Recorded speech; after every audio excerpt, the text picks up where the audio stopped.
But what I aim to achieve through this conversation is at least to get you familiar with television per se.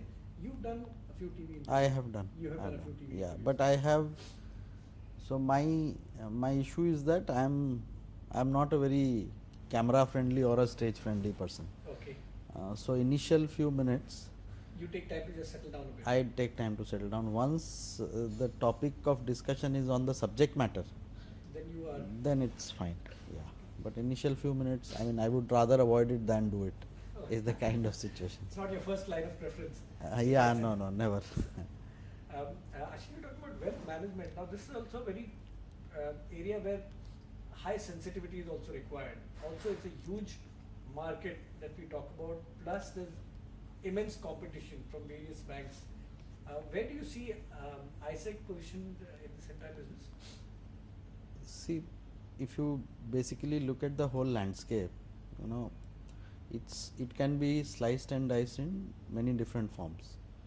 So one form is basically which is closer to what a business model a bank can implement, you know, which is salaried employees or people who have just barely hit the threshold, because banks are large outfits, so their ability to provide customized and niche services is somewhat limited.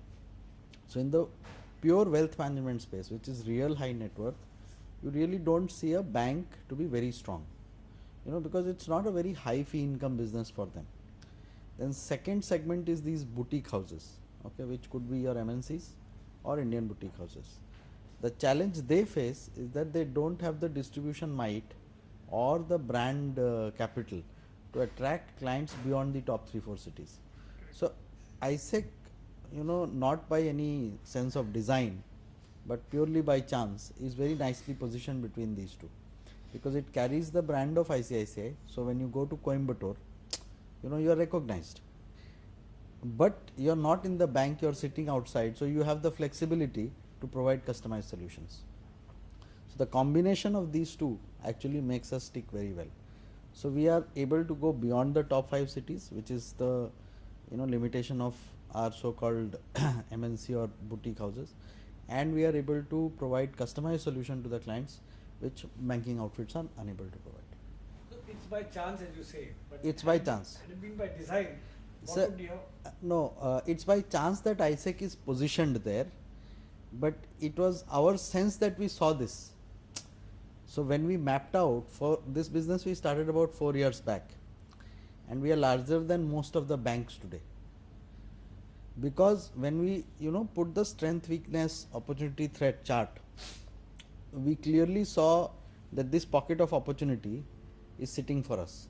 So we don't target a client which is 1000 crore plus. We leave it to the MNCs. Okay, and we don't target a client which is below 2 crores, we leave it to the banks. Between that, the segment is the largest. So without, you know, incurring very high costs, which is typically the MNC model, or very low cost, which is the bank model, we are able to position ourselves. Traditionally, we are seen as a country of savers, ideally. Yes. And now we are seeing an emerging trend in high net worth individuals. Yes. How are you trying to, how is mindset changing, and how are you coping with that mindset where spenders and yet net worths increasing? So actually our client segment is typically above 45. Okay, so there the spends have increased, but it's not increased in the proportion I would say it would have increased below 35. So below 35, I don't think the tendency to save that much is there today, especially in the urban areas. In tier 2, tier 3, it will still be there. But for our client segment, I would pretty much say they are old generation. So 45 is barely the threshold scratch point. Our ideal client is 55, 60 with at least, you know, 50 to 100 crores money made as a first generation entrepreneur or as a CXO in one of these companies where ESOPs have been very benevolent. So they understand the value of money, and their mindset is very, frankly, large proportion of them are not chasing returns. They basically want to preserve what they have, and they want to beat inflation. There is a small segment which is very, very savvy. They want to opportunistically chase, whichever best opportunity is available in the market. So are you all in a way chasing the wealth, or are you also targeting the age bracket now? See, it happens automatically. So we chase the wealth, but the younger generation wealth is a very difficult client to handle. Okay, because normally the wealth is not acquired by self, it has been handed down. So the value for money is to that extent not that high. And they have their own belief systems that they know better, they take larger punts.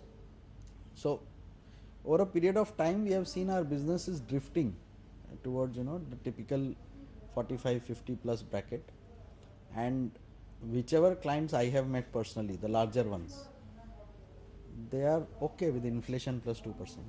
They're fairly happy with inflation plus 2%. Thanks, Ashish. Thank you very much. Just an informal chat.